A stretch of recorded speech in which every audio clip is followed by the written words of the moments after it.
him. Fuck!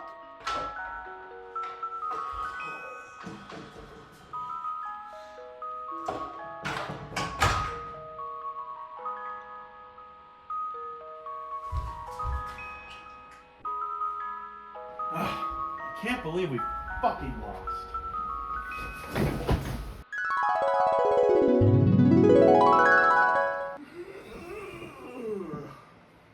Jeez, that was a long nap. Oh, let's go boot up the old computer here. What? No. Son of a bitch. What the fuck? Holy shit, it's January? I missed the entire last half of the season. I'm hoping that we're just booting up for a playoff run right now. Let's go check the scores to see how much we won by.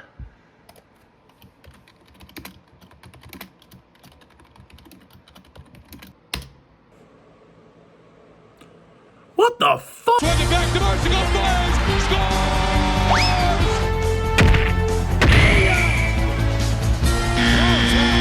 I'm going for whiteout. Very good. Backward spin, scores! Penn State football. What more can I say that hasn't already been said? From being ranked number 2 in the preseason, with all the hype in the world, losing 6 straight, getting our coach fired, then winning 3 in a row and clinching a bowl game, having a slam dunk coaching hire, and all else being responsible for the rising blood pressure problem in Center County, Pennsylvania. At the start of the year, I was pretty good about covering this team, as I made sure to include them in my first 3 college football reviews, and did a full vlog of Whiteout Week, which is still probably my favorite memory of college thus far.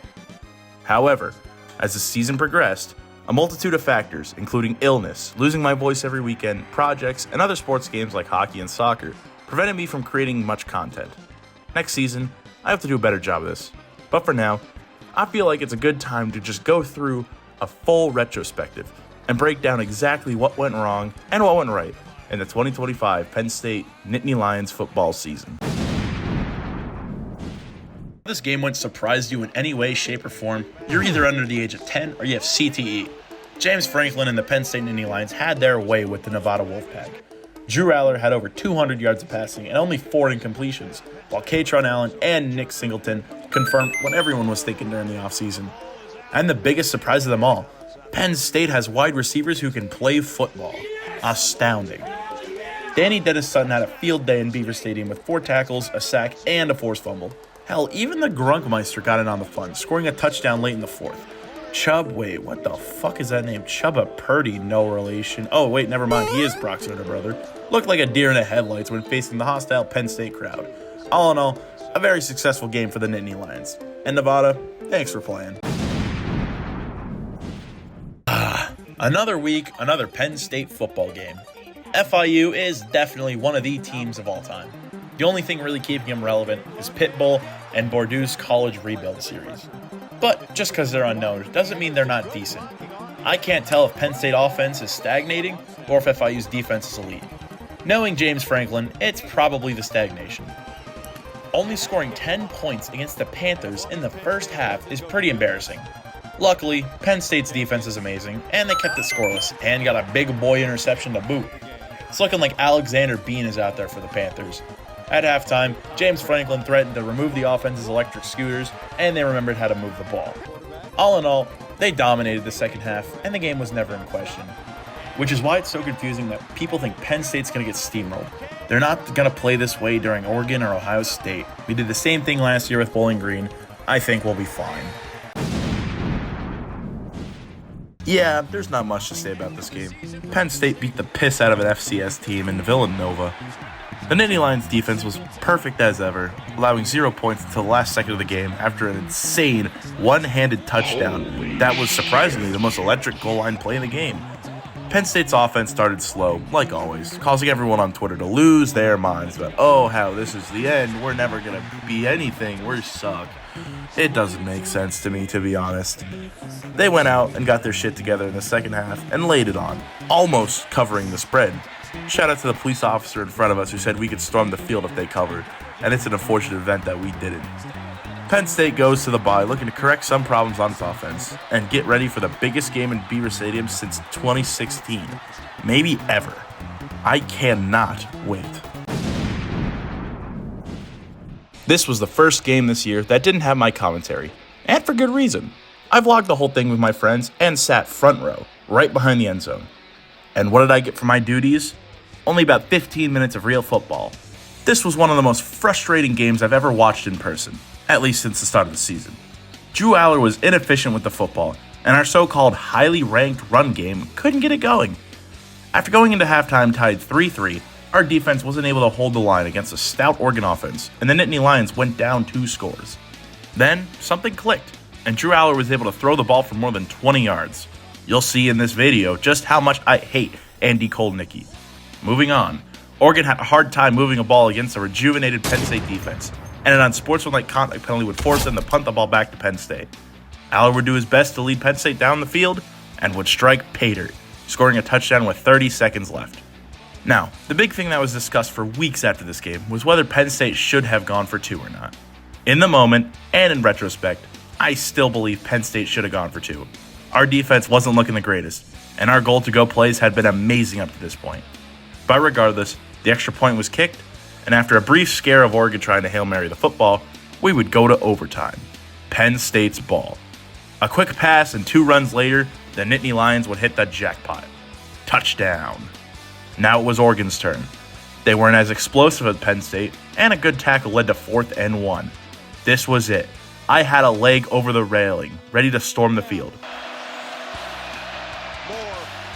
That was easy. And then they rip off a 3-yard run. Fuck. Tie game. Round 2. Oregon has the ball, and they already scored. God damn it, the field isn't that slippery. But Dennis Sutton picks off the 2-point attempt. All we need is a vintage Aller moment. Fake it to Pena. No! Drew, you betrayed us! A game full of offensive ineptitude by the Nittany Lions ends on a tight end post route thrown into triple coverage. What was the play call, Andy? You ran the same play 3 times during the game. The Ducks read you like a book. A stellar defensive performance, which held one of the best offenses in the country to 3.5 points, was ruined by conservative play calling. Well fucking done. And they have not had a lead this season as well. They might have one right here. Reaching for the pylon. Touchdown, UCLA. Really? Really? This is how you start the game? You just got punched in the mouth by a top team in the country, and your response is to lay a fucking egg against one of, if not the worst, Power 4 team in the history of the NCAA at the time. UCLA never held a lead this season. It's 27-7 at the fucking half. This is terrible. Somehow, Penn State is still in the game, thanks to UCLA doing what I call bruining, but it's not looking good. Hey, we got good field position. Now we just need 1 yard on 4th down. One more down today. This is the play of the game. You stink! Is going nowhere. Ah! You're from Pennsylvania! Just run a tush push! Fuck! Charles back line. He flips and throws it into tight coverage. It's picked up. Connection terminated. I'm sorry to interrupt you, Nittanyville, if you still even remember that name, but I'm afraid you've been misinformed. You're not here to receive a win, nor have you been recruited here by the individual you assume, although you have indeed been recruited.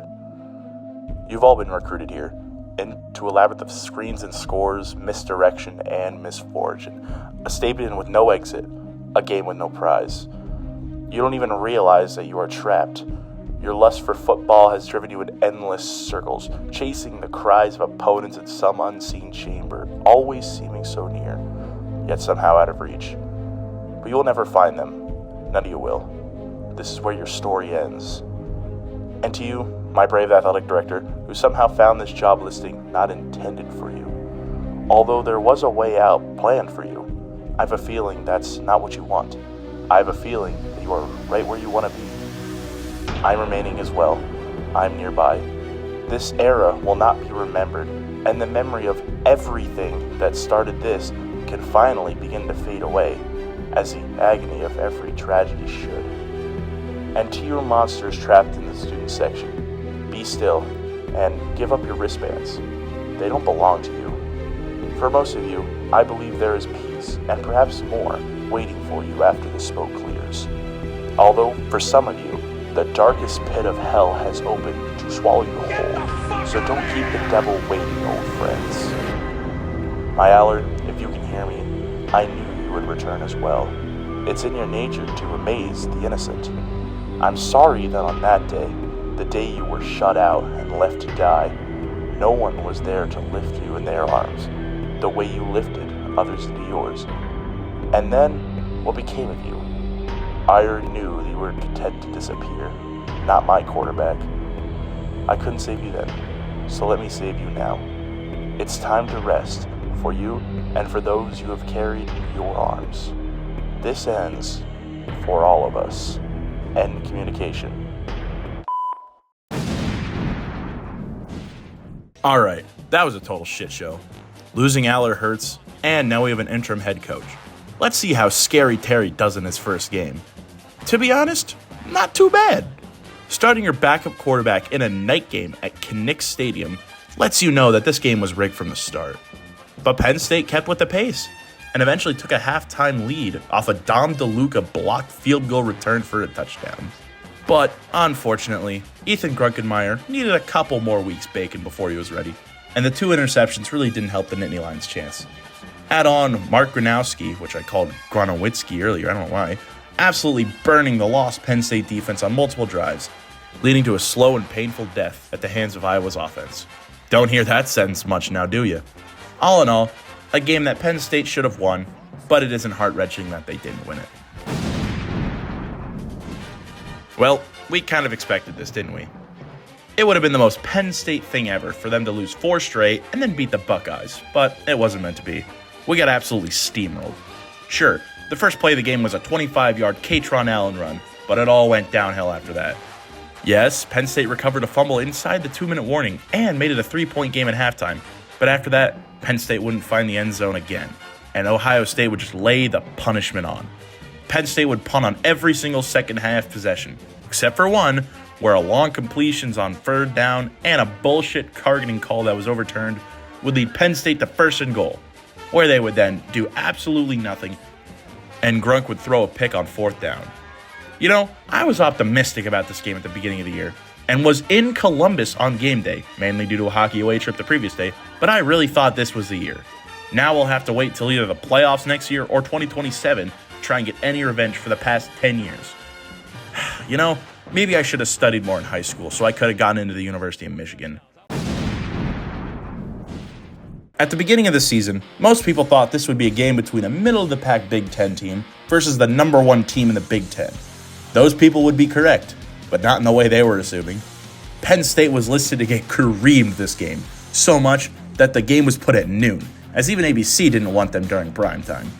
So why is it that this becomes probably the game of the year for Penn State and maybe college football? The game would start with both offenses feeling each other out, as both the Hoosiers and the Nittany Lions punted twice before they would trade touchdowns. Indiana's came off a 53-yard bomb and then an 18-yard touchdown run. Penn State's would come off a grinding 10-play, 67-yard drive. Indiana would start to pull away with a field goal and then force a fumble to then score right before half, leading 17-7. The half would start even worse when Penn State would immediately throw an interception to start. Indiana would have to settle for a field goal, and Penn State would respond in kind. The Lions would get the ball back and make it a 3-point game, but this Indiana offense has been deadly. The Nittany Lions need to get a stop.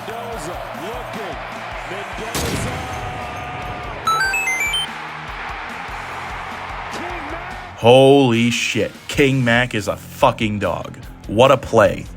Penn State would rush down the field and score a touchdown, then would force a punt from Indiana. All Penn State needs is a 1st down, and they'd be in prime position to run the rest of the clock out. And Andy Kolnicki draws up 3 fucking draw plays in a row. Son of a bitch, stop tripping over yourself and start throwing the fucking ball. Now Indiana gets the ball back with 1:50 on the clock. A sack to start off the drive would help the Nittany Lions, but they would immediately give up a long pass to negate anything. Indiana would continue to drive down the field and make it 1st and goal. But there's only about 30 seconds left, and Penn State gets a stop. Then another. Holy shit, are we about to do it? Mendoza in trouble. It's out.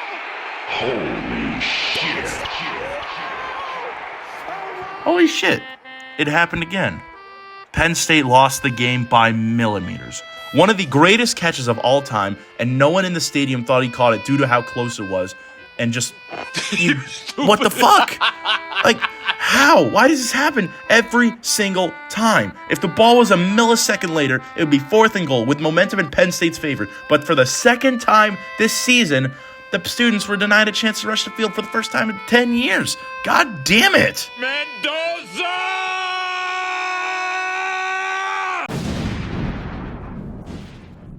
Well, after last week's dick punch of a loss, it's nice to finally have a game against an opponent that's not good. If Michigan State was an airplane, it wouldn't have an engine. It'd have an unpaid intern pedaling a propeller trying to keep the plane in the air. Penn State started by going 3 and out, then letting up a 57-yard touchdown on the first play to fucking Michigan State. But that would be it for the Spartans, as the Lions would trade equally shitty drives until Michigan had to settle for 3. And it was Penn State's turn for a long bomb touchdown. This one coming from a Devontae Ross receiving touchdown with 70 yards after the catch.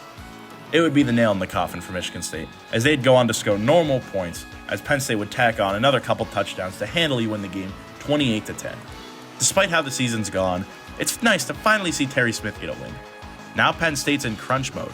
With 2 games remaining, they need to win out in order to become bowl eligible and make the season matter for just a bit longer. Penn State had 7 home games this year, and I was able to attend the first 6, all sitting at the front row by doing Nittanyville and camping out. I was unfortunately unable to attend the last game due to Thanksgiving break, so of course, this would be the best home game out of all of them, with a win. Nebraska would start by turning the balls over on down on the Penn State 2-yard line. And that would be it.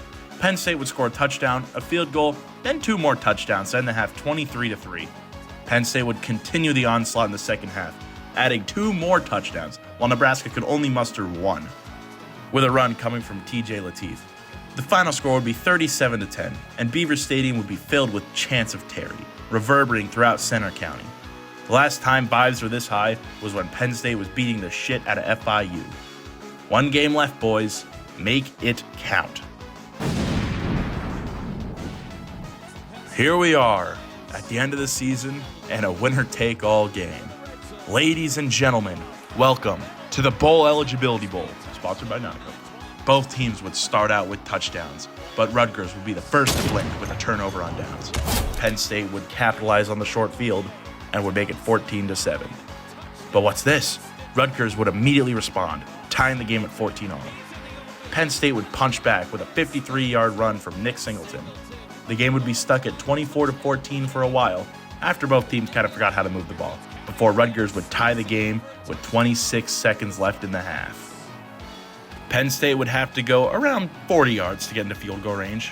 They would go 55, and Ryan Barker would drill the kick to give the Nittany Lions a 24-21 halftime lead. Man, I'm so glad Penn State has a kicker who can make consistent field goals. That's pretty useful in my mind to Ohio State. Penn State would come out of the half with the ball and kick another field goal due to the more offensive ineptitude. You know, between Andy Koldnicki, Arthur Smith, and Kevin Patullo, Pennsylvania might have the worst bunch of offensive coordinators in the entire, United States of America. This fucking sucks. Penn State and Rutgers would trade blows again, but the Scarlet Knights would come out with a 36-33 lead. Penn State would go 3 and out, and now Rutgers was in the driver's seat. It's gonna take a miracle for the Nittany Lions. Oh, the ball's out! Penn State, they recover! Penn State going the other way! Amari Campbell in the open! And it's a touchdown for the Nittany Lions! Holy shit. I really hope Penn State's able to keep Amari Campbell around for another year.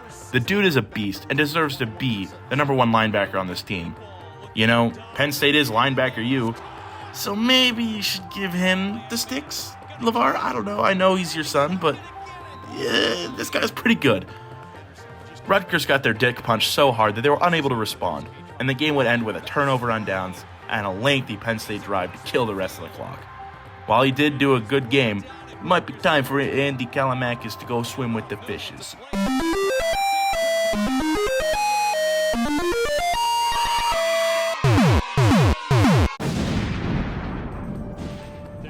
If you told me at the beginning of the season that Penn State and Clemson were playing a playoff game, how would I have believed you? Hell, I thought this would have been the national championship. However, the game's not being played in Miami in January, but at Yankee Stadium in December. That's right, baby. It's the Bad Boys Mower Pinstripe Bowl. Shout out to my dad, who didn't even know what Bad Boys Mowers were until this game. Both teams would have a couple notable opt-outs, including star running back Nick Singleton for the Nittany Lions, but it's still looking to be a good game regardless, record aside. The Tigers wanted to start the game with a bit of tempo, but it really didn't start well, as they would immediately turn the ball over on downs. Penn State isn't able to move the ball, and they settle for 3. Then, for some reason, both teams start pissing down their pant leg, and nothing happens until the last 3 minutes of the first half. Seriously, Penn State turned the ball over on downs, and Clemson's missing chip shot field goals. Both teams would trade field goals before the first half ended, leaving us a very unfulfilling 6-3. I really hope the third quarter is just as exciting. What? You're telling me the entire quarter was taken up by a Penn State turnover on downs drive and Clemson punting drive? Color me shocked. Finally, Penn State was able to put some notable points on the board, making it 15-3. And then Clemson decided they didn't want to lie down and die, scoring another touchdown to make it 15-10. Penn State would go down the field once again, making it 22-10, and that would be all she wrote for Clemson, as the last play being a 29-yard turnover on downs drive.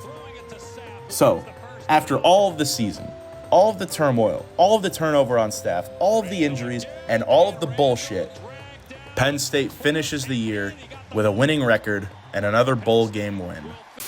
Now, let's take a step back for a second. Was this the season that we hoped for? No, not by a long shot. This season was supposed to be national championship or bust.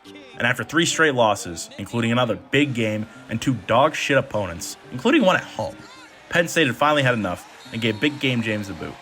I saw many people online asking why James Franklin had been fired after going to the semifinals last year. This is about where I saw the great sports fan divide on campus, specifically between Pittsburgh and Philly. On one side, you had the fans of the Pittsburgh sports talking about standards, who and no one's better than him, and narratives like that. On the other hand, you had the Philadelphia fan sides. Now those guys were calling for Franklin's head long before he got fired, and I was one of them. Now, this isn't strictly a black and white thing, as I know people from Philly wanted to keep James, I knew some people from Pittsburgh wanted to kill James, but to me, this showed the value of accountability, and the lack thereof. People loved playing for James Franklin because they got away with basically everything. You play like hot dog shit one game? Don't worry, champ, get back out there and you'll get him next time. The lack of accountability is, to me, what killed Penn State's season. Seriously, my fat ass had more all-purpose yards in intramural flag football as a guard in 4 games this year than Liam Clifford had in 13 games. Give me a fucking break, dude. Just get open. It's not that hard. I'm still convinced this was money laundering, because how the shit can you be this bad and have 3 quarterbacks in your division who have more receiving yards than you? Now, look into the future. It's pretty bright, all things considered. Matt Campbell is a slam dunk, and I'm still glad I forked over the big bucks for an Uber ride to the airport to be one of the first people to welcome him to the great city of State College. Just seeing how different the team reacted under a new coaching regimen makes me hopeful for the immediate future. Yes, losing Grunk sucks, but Iowa State's QB is looking pretty decent, if not better than Grunk. And while I'm going to enjoy other sports at Penn State, including hockey and baseball, I still cannot wait for the start of next football season. Thank you guys for watching. I still feel bad about ending my college review series after just 3 weeks, but I ran out of time. I felt that if I wasn't able to get my video out by Wednesday, it wouldn't make sense to upload a video, as most people would have moved on by then. Add in that any week was the home game at Penn State, whether it's hockey or football, would make it so I couldn't voice over videos until Tuesday, and I was left with a grueling schedule where I had to juggle classes, work, and clubs, while also setting aside 4 to 5 hours each day to quickly write a script, download all the footage, voice over the video, edit the video, add jokes and music, and create a quick thumbnail. I had to juggle all this while also being wary of my roommates. It's in no way their fault that they're living with me. I just feel like a dick if I record anything while they're in the apartment. Luckily, next year, I secured a single room, so I'm thinking of making a lot more videos and live streaming in order to bring you guys more content. As for remaining content this year, I'm thinking of filming various videos, including an away trip for women's hockey, which may or may not be out already, a Beaver Stadium hockey game vlog, which I'm still on the fence about, and maybe making a baseball vlog as the season gets into swing. I couldn't be more thankful for you guys for helping me grow, whether it's my immediate friends, the lovely people at Nittanyville and the Roar Zone, or you, the humble viewer. Making videos is my passion, and I can't wait to continue. Until then, thank you guys for watching. Comment, like, and subscribe. I'll see y'all later.